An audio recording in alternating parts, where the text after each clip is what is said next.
简单来说 ，GPT 系列遇到了 scaling law 效果变差的问题 ，GPT-5一直生不出来，所以 OpenAI 就选了另外一条路，强化学习，透过不断的自我训练，产生更高品质的资料。这其实也是 OpenAI 在资料量有限的情况下，找到了一个新的人工智能模式。为什么程式这个领域可以有这么大的突破？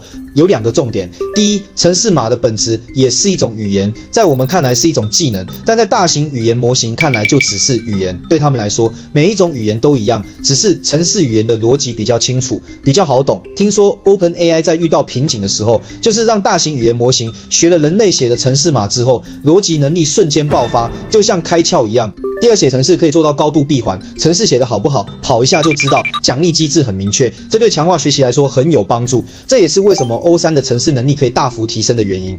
我之前说程式设计师不存在了，可能只是个玩笑，但我想说，人人都是程式设计师的时代真的要来了。你再也不用因为不会 Python、C++ 就不敢写程序，只要说出你的需求，大语言模型就能帮你搞定。从这个角度看，大语言模型不是我们的威胁，而是我们能力的放大器。如果你想在 AI 时代不掉队，拥抱 AI， 可以看置顶主页联系我，领取 AI 干货资料。